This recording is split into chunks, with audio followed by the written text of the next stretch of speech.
नमस्कार, आप देख रहे हैं बिग न्यूज बिग शो। मैं हूं आपके साथ Mukesh Rajput. Big news big show में आज भी उन तमाम बड़ी खबरों का हम विश्लेषण करेंगे जिनका सरोकार आपसे है। बिग न्यूज बिग शो में बात होगी लोकसभा चुनाव की। सबसे बड़े लोकतंत्र के इस पर्व में लोकसभा चुनाव के पहले चरण के मतदान के लिए क्या तैयारियां की गई हैं, विस्तार से हम आपको बताएंगे। बिग न्यूज बिग शो में बात होगी आज हरियाणा के मुख्यमंत्री नायब सिंह सैनी और पूर्व मुख्यमंत्री मनोहर लाल खट्टर साहब की रैलियों की कि वो किस तरीके से इन रैलियों के जरिए भारतीय जनता पार्टी का दम दिखाने में जुटे हैं। बात होगी बृजभूषण शरण की, वो क्यों कोर्ट की शरण में पहुंचे हैं, राउज एवेन्यू कोर्ट का दरवाज़ा उन्होंने क्यों खटखटाया है, और बताएंगे कि 26 अप्रैल को कोर्ट ने बृजभूषण को दोबारा क्यों बुलाया है। इसके अलावा हम बात करेंगे सेना की। सेना ने जो नक्सलवादियों के खिलाफ बड़ा ऑपरेशन किया था, इसको लेकर क्या सवालात उठ रहे हैं, इसको भी हम विस्तार से जानेंगे। और बिग न्यूज़ की सबसे बड़ी खबरों में से एक रहेगी कि हरियाणा के जो गैर मान्यता प्राप्त स्कूल हैं, उन स्कूलों का अब क्या होगा, क्योंकि गैर मान्यता प्राप्त स्कूलों को लेकर हरियाणा सरकार अब काफ़ी सख्त नज़र आ रही है। लेकिन सबसे पहले बात करते हैं बिग न्यूज़ बिग शो में किसान आंदोलन की। किसान आंदोलन पंजाब में इस वक्त चल रहा है। किसान फिर से शंभू बॉर्डर के करीब रेलवे ट्रैक पर बैठ गए हैं और किसानों ने रेल रोको आंदोलन का आह्वान किया है। अब जो शंभू बॉर्डर है, यहाँ से जो रेलें जाती हैं उनकी आवाजाही ठप हो गई है। यात्री त्राहिमाम मचा रहे हैं। ये जो इलाका है, इससे ना केवल पंजाब दिल्ली से जुड़ता है, मुंबई से जुड़ता है, कलकत्ता से जुड़ता है, और आगे की बात करें तो जम्मू कश्मीर तक इसी लाइन के माध्यम से रेलगाड़ियाँ चलती हैं। तो अब रेल रोको आंदोलन का जो असर है वो पूरे देश में किस तरीके से देखने को मिल रहा है, और अब किसान इस आंदोलन को दोबारा से करने के लिए क्यों उतारू हैं, इसका आम जनता पर क्या फ़र्क पड़ेगा और राजनीति में इसका क्या फ़र्क पड़ेगा, ये जानने की कोशिश है बिग न्यूज़ बिग शो की ये पहली बिग रिपोर्ट।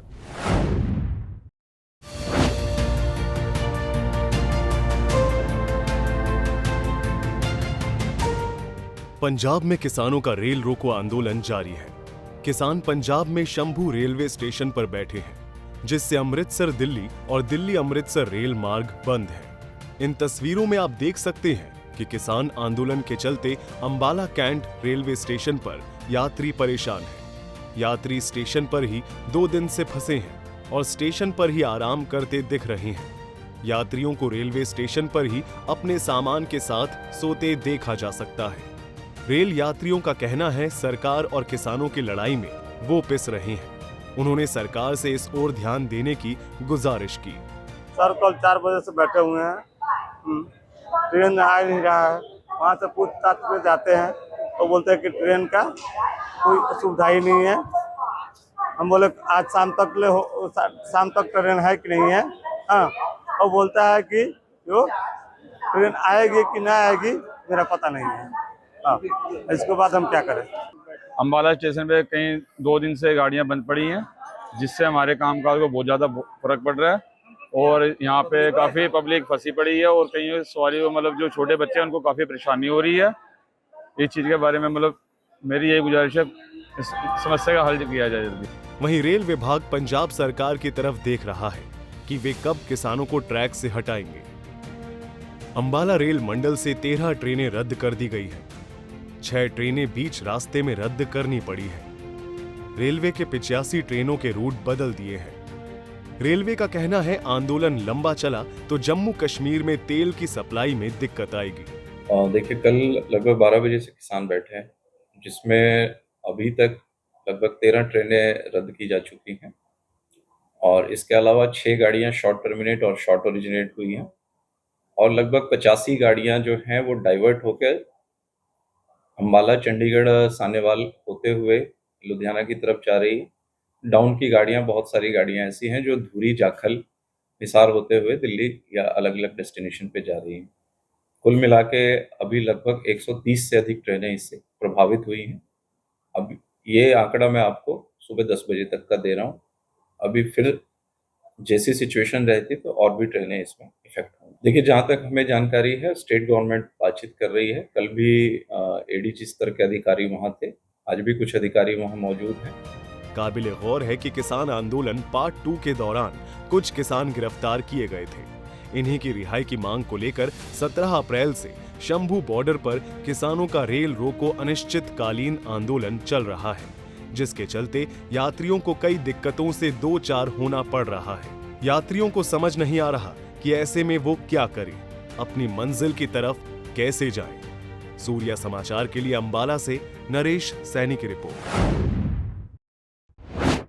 हरियाणा सरकार का दावा है कि वो शिक्षा का स्तर सुधारने के लिए तमाम कोशिशें कर रही है और आने वाले समय में जो विद्यार्थी हैं, जो छात्र हैं, उनका भविष्य उज्जवल हो, इसके लिए कई प्रयास किए जा रहे हैं।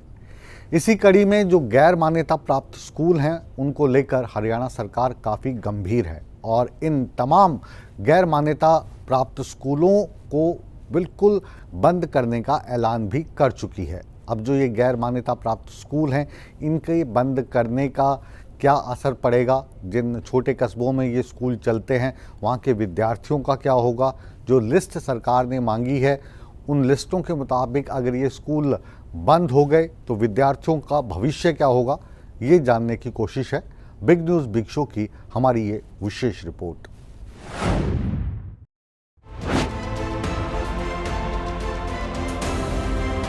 हरियाणा में शिक्षा के स्तर को बेहतर बनाने के लिए प्रदेश सरकार लगातार कार्य कर रही है।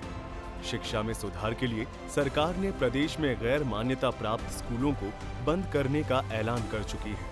1 अप्रैल से प्रदेश में गैर मान्यता प्राप्त स्कूलों को प्रवेश की अनुमति नहीं है। अब सरकार ने इस ओर सख्ती करते हुए क्लस्टर स्तर पर टीमों का गठन कर रही है। कनीना स्कूल बस हादसे के बाद अब सरकार बड़े एक्शन में नजर आ रही है। प्रदेश में अब गैर मान्यता प्राप्त स्कूलों को बंद करने की कवायद सरकार ने तेज कर दी है। हरियाणा शिक्षा विभाग ने ऐसे स्कूलों पर सख्ती करने के आदेश जारी किए हैं। यह आदेश प्रदेश के सभी जिला शिक्षा अधिकारियों को जारी किया गया है। हरियाणा शिक्षा विभाग की ओर से सभी जिलों से गैर मान्यता प्राप्त स्कूलों की रिपोर्ट मांगी गई है। गैर मान्यता प्राप्त स्कूलों पर सख्ती, हरियाणा शिक्षा विभाग ने जारी किए आदेश। गैर मान्यता प्राप्त स्कूलों की मांगी गई रिपोर्ट। सभी जिला अधिकारी और मौलिक शिक्षा अधिकारी से मांगी गई रिपोर्ट। गैर मान्यता प्राप्त स्कूलों के MIS पोर्टल को बंद करने के आदेश। MIS पोर्टल पर मौजूद मान्यता प्राप्त और गैर मान्यता प्राप्त स्कूलों की मांगी गई लिस्ट। हरियाणा शिक्षा विभाग की ओर से ऐसे स्कूल जो बिना मान्यता के चल रहे हैं, उन पर सख्ती करने के भी आदेश दिए गए हैं। शिक्षा विभाग ने एक पत्र जारी करते हुए जिला शिक्षा अधिकारी और मौलिक शिक्षा अधिकारी से मान्यता प्राप्त और गैर मान्यता प्राप्त स्कूलों की लिस्ट मांगी, जिस आधार पर आगे की कार्यवाही की जाएगी। हरियाणा शिक्षा विभाग की ओर से नए सेशन के लिए कुछ शर्तें भी लागू की गई हैं। इन शर्तों को अगर कोई गैर मान्यता प्राप्त स्कूल पूरा करता है तो ऐसे स्कूलों को नए सेशन में एडमिशन की अनुमति दी जाएगी, और यदि कोई स्कूल बिना शर्त पूरी किए बिना एडमिशन करता है तो वह अपराध माना जाएगा और उस स्कूल पर सख्त कार्रवाई की जाएगी। महेंद्रगढ़ के कनीना में हुए स्कूल बस हादसे के बाद सरकार एक्शन मोड में है। परिवहन और स्कूल शिक्षा विभाग द्वारा रूल्स एंड रेगुलेशंस को इम्प्लीमेंट करने की कवायद शुरू की जा चुकी है। इसी कड़ी के अंदर स्कूल शिक्षा विभाग द्वारा गैर मान्यता प्राप्त और मान्यता प्राप्त स्कूलों की सूची तलब की गई है। साथ ही सीधे तौर पर निर्देश दिए गए हैं कि प्रदेश के अंदर तमाम गैर मान्यता प्राप्त स्कूलों को बंद किया जाए। आपको बता दें कि स्कूल शिक्षा विभाग द्वारा मान्यता प्राप्त और गैर मान्यता प्राप्त स्कूलों की सूची और उन पर की गई कार्रवाई की रिपोर्ट हेड ऑफिस तलब की गई है। साथ ही इसकी एक कॉपी संबंधित जिला उपायुक्तों को भी भेजी जानी है। इसके अलावा यदि हम गैर मान्यता प्राप्त स्कूलों की संख्या का जिक्र करें तो 282 स्कूलों को चिन्हित किया गया है। प्रदेश में कोई भी स्कूल अभिभावकों के साथ धोखा न कर सके, इसके लिए सरकार गैर मान्यता प्राप्त स्कूलों के नाम सार्वजनिक भी करेगी। साथ ही शिक्षा विभाग ऐसे स्कूलों पर कड़ी कार्रवाई करेगा।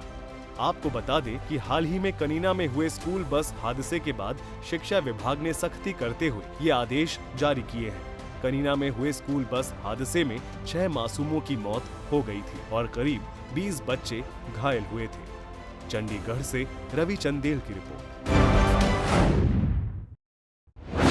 बिग न्यूज बिग शो में अब बात करते हैं सेना के उस ऑपरेशन की जो छत्तीसगढ़ के नक्सली प्रभावित इलाके में किया गया।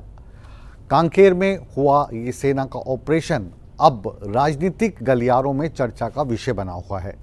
कांग्रेस एक बार फिर से सेना के इस एक्शन पर सवाल खड़ा कर रही है और जब कांग्रेस सवाल करे और भारतीय जनता पार्टी जवाब ना दे, ऐसा तो हो ही नहीं सकता। कांग्रेस के सवालात जो बवाल मचा रहे हैं उसको लेकर भारतीय जनता पार्टी ने क्या जवाब दिया है, क्या बताया है, देखिए हमारी इस खास रिपोर्ट में।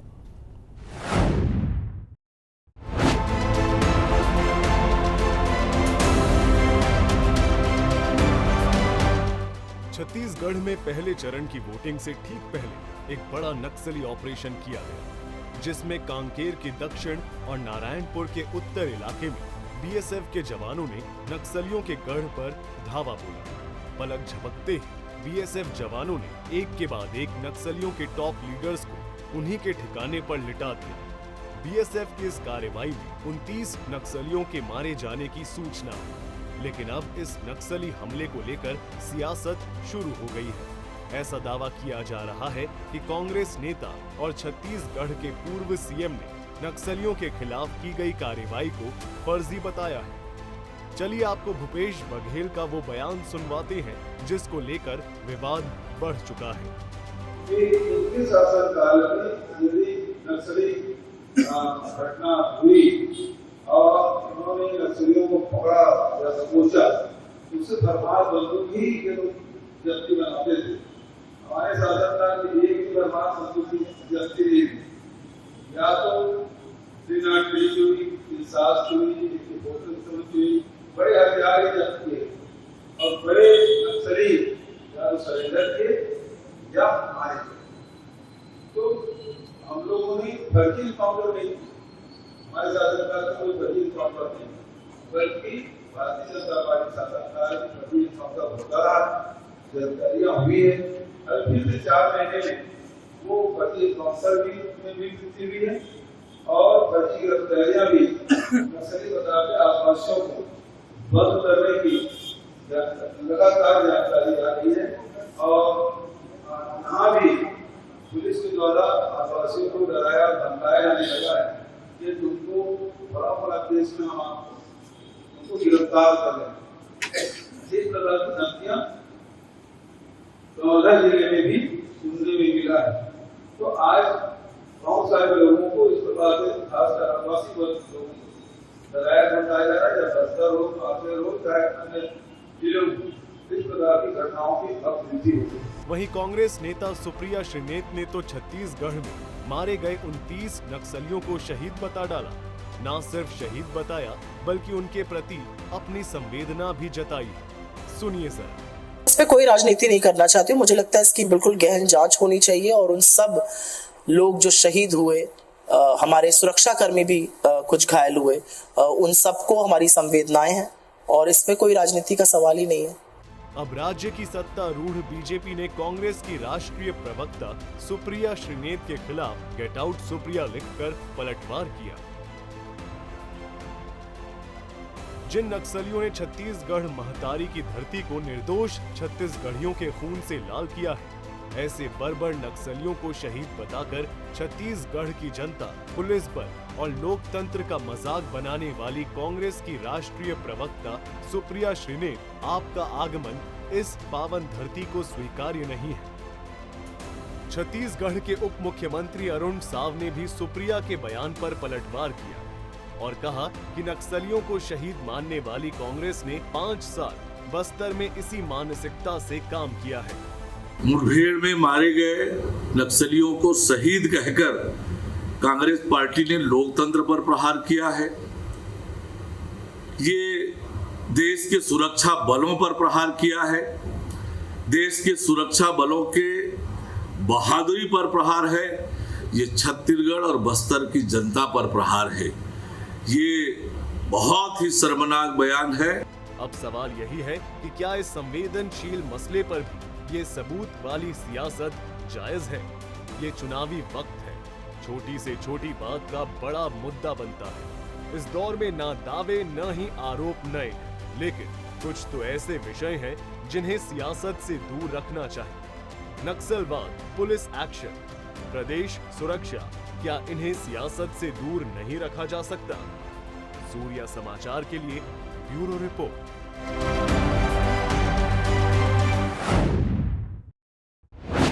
यौन उत्पीड़न मामले को लेकर चर्चा में आए पूर्व कुश्ती संघ के अध्यक्ष बृजभूषण शरण ने अब दिल्ली के राउज एवेन्यू कोर्ट का दरवाजा खटखटाया है।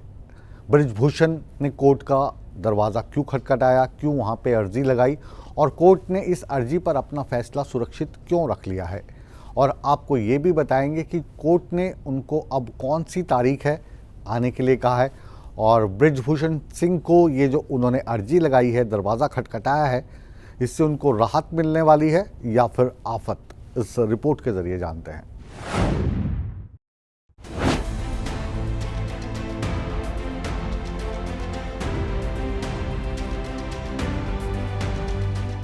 डब्ल्यूएफआई के पूर्व अध्यक्ष और बीजेपी सांसद बृजभूषण शरण सिंह यौन उत्पीड़न मामले की सुनवाई के लिए दिल्ली के राउज एवेन्यू कोर्ट पहुंचे। बृजभूषण शरण सिंह ने यौन उत्पीड़न मामले में आगे की जांच की मांग करते हुए अर्जी दाखिल की है। कोर्ट ने बृजभूषण शरण सिंह की अर्जी पर फैसला 26 अप्रैल तक के लिए सुरक्षित रख लिया है। बृजभूषण शरण ने कोर्ट में नई दलील देते हुए कहा कि घटना के वक्त 7 सितंबर 2022 को वो दिल्ली में नहीं थे, इसलिए इन आरोपों की जांच की जाए। बता दें कि विश्व चैंपियनशिप पदक विजेता विनेश फोगाट और 2 अन्य पहलवानों ने डब्ल्यूएफआई के पूर्व अध्यक्ष बृजभूषण शरण सिंह के खिलाफ यौन उत्पीड़न करने का आरोप लगाया था। उनके खिलाफ दिल्ली के जंतर मंतर पर प्रदर्शन भी किए गए थे। दिल्ली पुलिस ने बृजभूषण के खिलाफ मामला दर्ज किया था, लेकिन जुलाई में स्थानीय कोर्ट से जमानत मिल गई। भारतीय कुश्ती संघ के पूर्व अध्यक्ष बृजभूषण शरण ने दिल्ली के राउज एवेन्यू कोर्ट में एक अर्जी लगाई है। अर्जी में कहा है कि उनके ऊपर जो आरोप लगे हैं उसके कुछ बिंदुओं पर और आगे जांच कराई जाए। बृजभूषण शरण ने यह अर्जी तब लगाई है जब कोर्ट ने उनके खिलाफ लगे आरोपों पर फैसला सुरक्षित रखा हुआ है। वहीं जब बृजभूषण से इस बारे में सवाल किया गया कि बीजेपी का टिकट क्या उन्हें मिलेगा, इसमें देरी क्यों हो रही है, इस पर बृजभूषण सिंह ने रामचरितमानस की एक चौपाई को दोहरा दिया। उन्होंने कहा कि होइए वह जो राम रच राखा। वही है वही जो राम रच राखा, काहे परेशान हो आप? वही है वही जो राम रच राखा, काहे परेशान? बता दें कि 2 दिन पहले ही बीजेपी ने देवरिया से अपने प्रत्याशी के नाम का ऐलान कर दिया था, लेकिन कैसरगंज सीट को लेकर अभी तक पत्ते नहीं खोले हैं। पहलवानों ने डब्ल्यूएफआई के पूर्व अध्यक्ष बृजभूषण शरण सिंह पर यौन शोषण का आरोप लगाते हुए उनके खिलाफ विरोध प्रदर्शन किया। अभी ये मामला कोर्ट में चल रहा है। इसी वजह से बीजेपी फिलहाल इस सीट से किसी भी प्रत्याशी के नाम का ऐलान करने में जल्दबाजी नहीं दिखा रही है। हालांकि कुछ ऐसी भी चर्चाएं हैं कि बृजभूषण की पत्नी को बीजेपी टिकट दे सकती है। चलिए आपको बताते हैं कि 2019 के इलेक्शन में किसने कैसरगंज से बाजी मारी। 2019 के लोकसभा इलेक्शन की बात करें तो यहां पर मुकाबला एक तरफा हुआ था। चुनाव में भारतीय जनता पार्टी की तरफ से बृजभूषण शरण सिंह मैदान में उतरे थे। वहीं बहुजन समाज पार्टी ने चंद्रदेव राम यादव को टिकट दिया था। इलेक्शन में बसपा और समाजवादी पार्टी का गठबंधन था। बृजभूषण शरण सिंह को 5,81,358 वोट मिले तो चंद्रदेव राम यादव के खाते में 3,19,757 वोट आए थे। कांग्रेस की स्थिति काफी नाजुक रही और पार्टी के विनय कुमार पांडे को महज 37,132 वोट मिले थे। चुनाव में बृजभूषण शरण सिंह ने 2,61,601 के वोटों के अंतर से अपने प्रतिद्वंदी से जीत हासिल की थी। बृजभूषण शरण की इस नई अर्जी पर राउज एवेन्यू कोर्ट अब 26 अप्रैल को सुनवाई करेगा। बृजभूषण शरण पे लगे आरोपों का फैसला इस अर्जी पर सुनवाई के बाद ही कोर्ट द्वारा सुनाया जाएगा। काबिल गौर है कि कैसरगंज लोकसभा सीट पर 5वें फेज यानी 20 मई को वोटिंग होनी है। यहां 26 अप्रैल से नामांकन शुरू होगा। देखने वाली बात होगी कि बृजभूषण को इस बार बीजेपी चुनावी मैदान में उतारती है या फिर किसी और को मौका देती है। साथ ही ये भी देखना होगा कि बृजभूषण को 26 अप्रैल को राहत मिलती है या नहीं। सूर्या समाचार के लिए दिल्ली से विनय सिंह की रिपोर्ट। और अब बात करते हैं लोकतंत्र के सबसे बड़े पर्व लोकसभा चुनाव की। सभी राजनीतिक दल इसमें जीत हासिल करने के लिए एड़ी चोटी का जोर लगा रहे हैं, कड़ी मेहनत कर रहे हैं। और इसी कड़ी में हरियाणा के मुख्यमंत्री नायब सिंह सैनी हों या पूर्व मुख्यमंत्री मनोहर लाल खट्टर प्रचार लगातार कर रहे हैं। एक जगह से दूसरी जगह पर रैलियों के माध्यम से जनता से वोट मांग रहे हैं और अपनी सरकार की उपलब्धियां गिनवा रहे हैं। अब भारतीय जनता पार्टी जिस तरीके से रैलियों पर जोर दे रही है, उससे आने वाले समय में क्या वाकई 10 की 10 सीटें भारतीय जनता पार्टी के खाते में आएंगी? क्योंकि एक दिन में 3 से 4 रैलियां की जा रही हैं जो बड़े नेता हैं। अब देखना ये होगा कि जनता को वो कितना लुभा पाते हैं। आज पूरे दिन इन 2 बड़े नेताओं ने कहां पे रैलियां की, वोट मांगे, अपनी सरकार की उपलब्धियां गिनवाई। देखिए हमारी ये विशेष रिपोर्ट।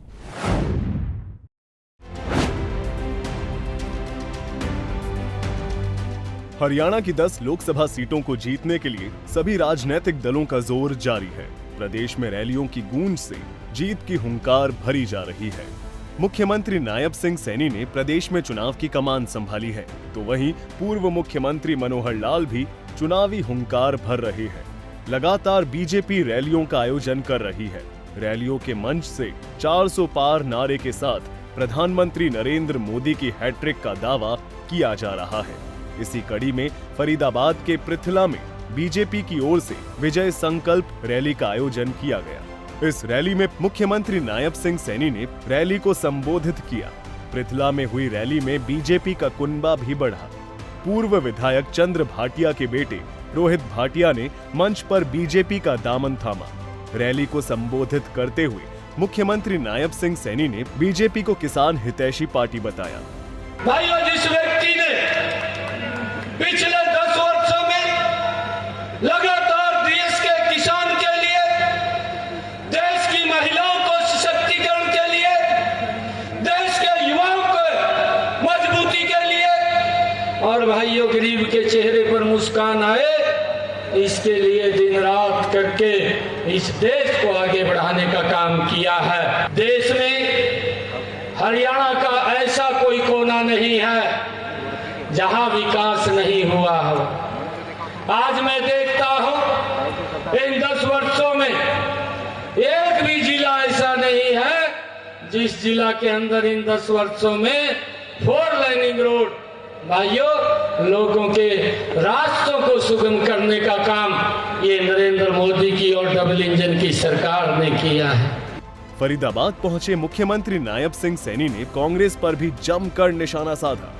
मुख्यमंत्री नायब सिंह सैनी ने बीजेपी के संकल्प पत्र से कांग्रेस में बौखलाहट की बात कही। लगातार नरेंद्र मोदी जी ने भाइयों देश को आगे बढ़ाने का काम किया है। आज मैं जब देखता हूं कांग्रेस इन सब कामों को लेकर के भाइयों बौखला रही है। आज कांग्रेस का जो 55-60 वर्षों का सालों में जो नहीं कर पाए, आज कांग्रेस को इस बात की पीड़ा है कि नरेंद्र मोदी जी ने उन कामों को 10 वर्षों के अंदर कर दिया है। और भाइयों, मैं बताना चाहूंगा कि अभी भारतीय जनता पार्टी ने जो संकल्प पत्र भाइयों लेकर के आए हैं, जो मोदी की गारंटी का संकल्प है, आज ये विपक्ष के घमंडिया गठबंधन के लोग भाइयों आज उसको लेकर के बौखलाहट के अंदर हैं। आज उनको मालूम है कि ये संकल्प पत्र में जो मोदी की गारंटी है उसको 100% पूरा करेंगे। हरियाणा के पूर्व मुख्यमंत्री मनोहर लाल ने भी प्रदेश में चुनाव प्रचार की कमान संभाल रखी है। करनाल से लोकसभा उम्मीदवार बनाए जाने के बाद मनोहर लाल लगातार प्रदेश में रैलियां कर रहे हैं। बीजेपी के 10 साल के रिपोर्ट कार्ड के आधार पर मनोहर लाल प्रदेश और देश में बीजेपी की हैट्रिक का दावा कर रहे हैं, तो वहीं मनोहर लाल कांग्रेस के 10 साल में परिवारवाद और बीजेपी के 10 साल में सबका साथ, सबका विकास का नारा दे रहे हैं। पानीपत में मनोहर लाल ने क्लस्टर जनसभा को संबोधित किया। इस मौके पर मनोहर लाल ने कांग्रेस के समय से चली आ रही पर्ची खर्ची को बीजेपी सरकार आने के बाद खत्म करने का दावा किया। मैं ये कहता हूं कि हरियाणा का आदमी किसका आदमी है, किसका समाज है? अपना समाज है। ये जो कांग्रेसी है ना, ये बहुत उल्टी सीधी बातें करने में माहिर हैं। कई बार तो ऐसी तकलीफ देने वाली बात ये कह जाते थे, ये कहते थे कि इसको क्या पता, इसका तो अपना परिवार ही नहीं है। कुछ महीने सुना मैंने, बाद में मैंने कहा देख भाई सुनो, ये आपका जो बापू बेटे का परिवार, बच्चों का, माता पिता का, भाई बहनों का परिवार, मेरे परिवार को सुन लो। हरियाणा के 2,82,06,595 लोग ये मेरे परिवार है, सदस्य हैं ये इसके। हरियाणा मेरा परिवार है। मैं इस परिवार में जो पीड़ित परिवार है, जो थोड़ा पीछे रह गया, उसकी सहायता पहले करूंगा, और उनकी सहायता में थोड़ा बहुत अगर दूसरे लोगों का हिस्सा काट के उनको देना पड़ेगा तो गरीब को पहले मिलेगा, उसका अधिकार सरकार पर पहला अधिकार है। कांग्रेस के समय करप्शन क्या क्या होती थी, यानी 50 रुपए से लेकर के हजारों लाखों रुपए तक पैसा देना पड़ता था, जितना बड़ा काम उतना ज्यादा रेट। हमने कहा नहीं भाई, सब चीजें पारदर्शी होंगी, आपका काम होना है तो एक पैसा नहीं लगेगा, और नहीं होना है करोड़ दे दियो तब भी नहीं होना है, तब भी नहीं होना है। काम तो सिस्टम से होंगे। हमने सिस्टम खड़े किए, व्यवस्था को बदला, घर बैठे काम करने की व्यवस्थाएं बनाई। हरियाणा में लोकसभा चुनाव के लिए बीजेपी ने सभी उम्मीदवारों को उतार दिया है। सभी अपना प्रचार प्रसार भी कर रहे हैं। कांग्रेस अभी भी टिकटों के मंथन में उलझी हुई है।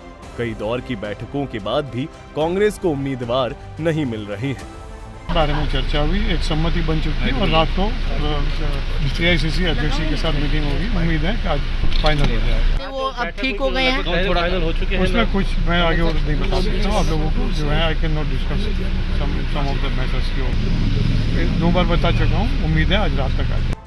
लोकसभा चुनाव के रण में इनेलो और जेजेपी भी पीछे नहीं है। जेजेपी ने 5 उम्मीदवारों को लोकसभा के रण में उतारा है, तो वहीं इनेलो ने भी 3 उम्मीदवारों का ऐलान कर दिया है। इनेलो की ओर से कुरुक्षेत्र से अभय चौटाला, हिसार से सुनैना चौटाला, तो अंबाला से गुरप्रीत सिंह को उम्मीदवार घोषित किया है। हरियाणा में 25 मई को मतदान होना है। 4 जून को पता चलेगा कि जनता ने मतदान के लिए किसका राज तिलक किया। सूर्या समाचार के लिए फरीदाबाद से दीपक गौतम, पानीपत से सुमित भारद्वाज और चंडीगढ़ से रवि चंदेल की रिपोर्ट। लोकसभा चुनाव के लिए पहले चरण की तैयारियां मुकम्मल हो चुकी हैं। उत्तर प्रदेश की 8 सीटें और बिहार की 4 सीटें इसमें प्रमुख हैं। इस चुनाव को लेकर चुनाव आयोग की क्या तैयारियां हैं और पहले चरण में क्या क्या खास तैयारियां की गई हैं और कौन कौन से बड़े चेहरे हैं जो इस पहले चरण के चुनाव में खड़े हुए हैं और उनकी किस्मत दांव पर लगी हुई है, देखिए हमारी ये खास रिपोर्ट।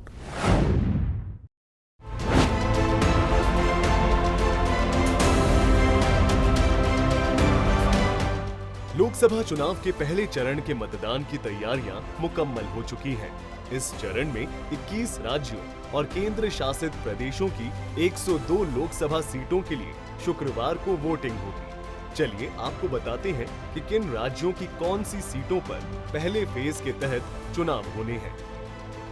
उत्तर प्रदेश की सहारनपुर, कैराना, मुजफ्फरनगर, बिजनौर, नगीना, मुरादाबाद, पीलीभीत और रामपुर सीट। राजस्थान के गंगानगर, बीकानेर, चूरू, झुंझुनू, सीकर, जयपुर ग्रामीण, जयपुर, अलवर, भरतपुर, करौली, धौलपुर, दौसा और नागौर में मतदान होना है। मध्य प्रदेश की सीधी, शहडोल, जबलपुर, मंडला, बालाघाट और छिंदवाड़ा में मतदान। असम के काजीरंगा, सोनितपुर, लखीमपुर, डिब्रूगढ़ और जोरहाट में मतदान। बिहार के औरंगाबाद, गया, नवादा और जमुई में मतदान। महाराष्ट्र के रामटेक, नागपुर, भंडारा गोंडिया, गढ़चिरौली, चिमूर, चंद्रपुर। छत्तीसगढ़ के बस्तर में पहले चरण के तहत वोट डाले जाएंगे। जम्मू कश्मीर के उधमपुर में मतदान होगा। अरुणाचल प्रदेश के अरुणाचल पश्चिम, अरुणाचल पूर्व सीट पर वोटिंग होगी। मेघालय के शिलोंग और तुरा में मतदान होगा। त्रिपुरा की त्रिपुरा पश्चिम सीट पर मतदान। तो वहीं उत्तराखंड की टिहरी गढ़वाल, गढ़वाल, अल्मोड़ा, नैनीताल, उधम सिंह नगर और हरिद्वार में वोट डाले जाएंगे। पुडुचेरी में मतदान। तमिलनाडु में सभी 39 सीट पर मतदान। सिक्किम में सभी सीटों पर मतदान, नागालैंड में सभी सीट पर मतदान, अंडमान और निकोबार में मतदान, पश्चिम बंगाल की कूच बिहार, अलीपुरद्वार और जलपाईगुड़ी में वोटिंग होगी। मणिपुर की दोनों सीट पर मतदान होगा।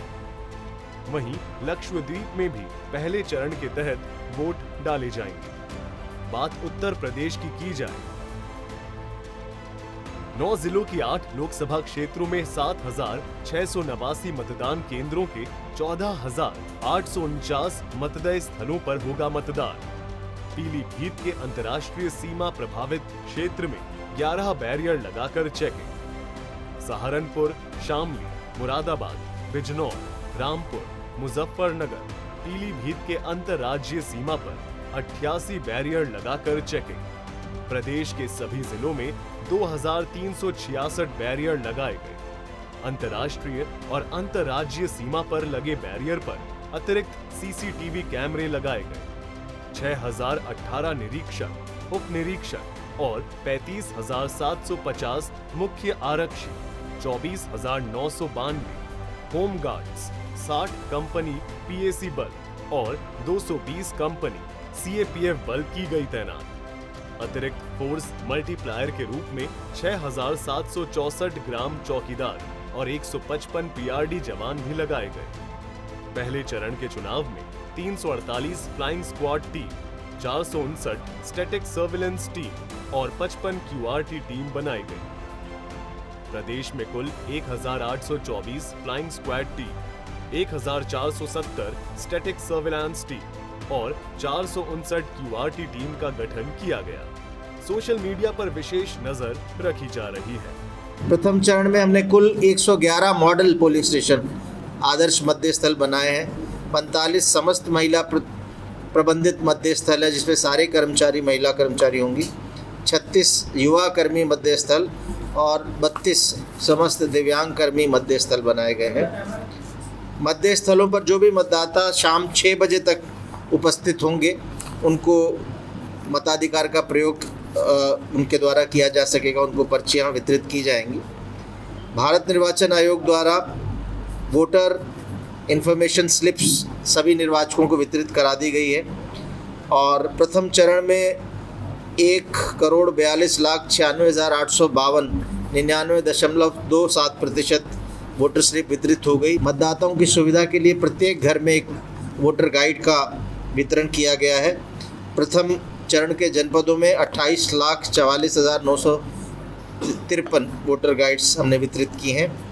प्रथम चरण के जनपदों में 27 अक्टूबर 2023 से जब हमारा स्पेशल समरी रिवीजन प्रारंभ हुआ था और 16 अप्रैल 2024 तक कुल 11,79,051 मतदाता फोटो पहचान पत्र जिसको एपिक कहते हैं उनका वितरण कराया गया है। मतदान प्रतिशत की जानकारी 9 बजे के बाद प्रत्येक 2-2 घंटे पर मीडिया को प्रेषित की जाएगी। उसके अतिरिक्त वोटर टर्नआउट ऐप अवेलेबल है जिसको अगर हम डाउनलोड करेंगे उसमें भी जो आधिकारिक मतदान प्रतिशत है हर 2 घंटे के बाद डाउनलोड उसको आप अपने मोबाइल पे देख सकते हैं। पहले चरण में जिन केंद्रीय मंत्रियों का सियासी भविष्य ईवीएम में कैद हो जाएगा उनमें नितिन गडकरी, किरण रिजिजू, सर्बानंद सोनोवाल, संजीव बालियान, जितेंद्र सिंह, भूपेंद्र यादव, अर्जुन राम मेघवाल और एल मुरुगन शामिल हैं। बहरहाल पहले चरण के चुनाव प्रचार के दौरान पार्टियों के नेताओं में जुबानी शब्द बाण खूब चले, लेकिन अब फैसला जनता जनार्दन का होगा जिसके लिए सभी पार्टियों को 4 जून का इंतजार करना होगा। सूर्या समाचार के लिए ब्यूरो रिपोर्ट।